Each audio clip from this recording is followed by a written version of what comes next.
Copyright's a very important issue for TAFE employees. This presentation is an introduction to the world of copyright, where you will learn to differentiate between the two ways of copying: copyright or copy wrong. I'll start with the most important thing. Number 1. If you don't own the copyright in something, or you don't have permission, stop. Don't use or copy it until you check the copyright implications. So what do we mean by own? Anything we have produced as an employee of the department is owned by the department and copyrighted to the state of Queensland. Items owned by the department, or TAFE, can generally be used under beneficial use, but there are conditions and exceptions. Check first. Own also means where we have purchased the copyright or negotiated to retain the copyright. Remember, even if you have bought the resource, you do not own the copyright. It's okay to copy if you have permission to use or permission to copy. So, what does permission to use include? If you have written permission to use from the copyright owner, if you have purchased the copyright, if you have permission to use for educational purposes under the various educational use provisions of the Act. Permission to use also includes items under schemes such as Creative Commons and Free for Education. It's also okay to use an insubstantial part. What does permission to copy include? Well, if you have written permission to copy from the copyright owner, and this includes Creative Commons type schemes, always check the conditions of use.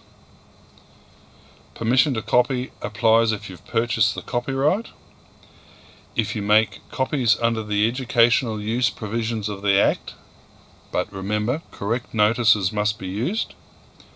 Permission to copy also applies if you copy an insubstantial part for the purposes of research and private study, or if copyright has expired or never existed in the first place. Regarding permissions and licenses, if you're granted written permission or you purchase a license, let the copyright librarian know. Your documentation will be added to the Copy Permissions Register on the intranet. This is a requirement of the TAFE Intellectual Property Policy. So, what provisions in the Copyright Act refer to educational usage? Before I go on, it's good to remember that learning resources developed for profit cannot be exempt under educational use provisions. Copyright Act Section 5A covers broadcasts. This allows live broadcasts to be used, but it does not permit the making of copies of radio and television broadcasts for use in classrooms, unless covered by screen rights, which TNQT is not. It also does not allow reproduction in a learning resource. Part 5B, Print and Electronic Resources.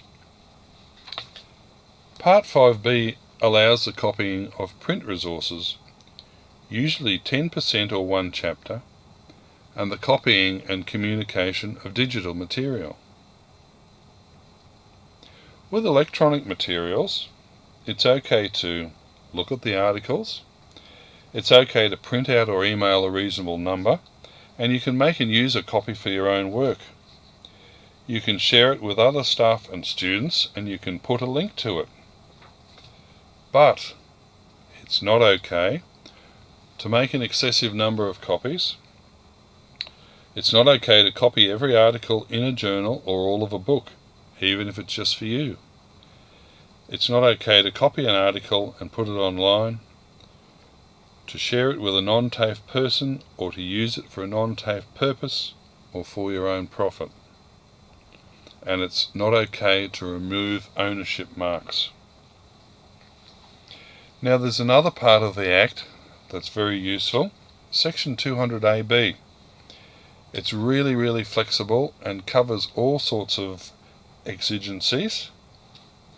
You can use it in many ways for educational usage, but always check first. One example is with regard to YouTube videos. Generally there's no downloading or copying allowed, but there are some exceptions. Section 200AB can allow the use of a copy of a YouTube video without infringing copyright if you need it for class and you don't have web access, if you or the institution doesn't receive any commercial benefit, or if you delete the clip when it's no longer needed.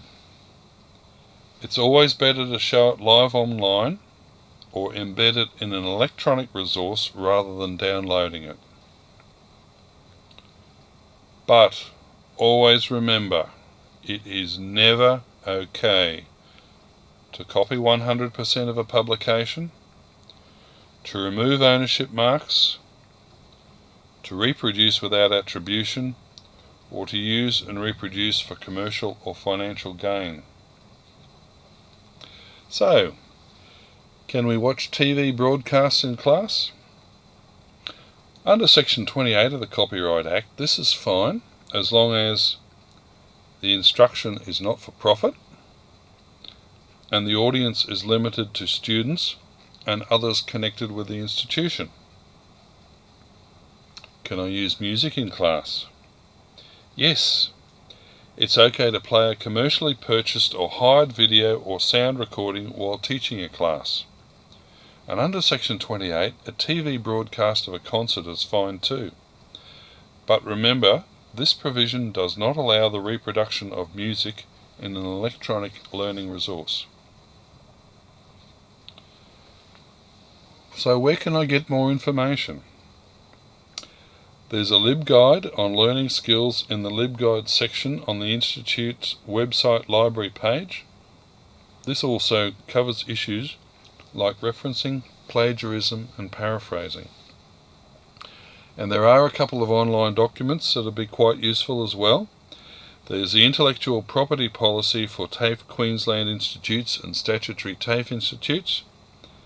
And there's also a publication called Using Digital Content Repositories, Copyright Compliance Manual for TAFE. If ever you are in doubt, ask before you copy. And don't forget to check out these websites for further information. The Smart Copying website, the website of the Australian Copyright Council, and the Copyright Agency Limited CAL website. All have much useful information that is easy to understand and very comprehensive. I hope you enjoyed this very brief venture into the world of copyright. Don't forget that if you have any questions, please ask the copyright librarian, and that's all, folks.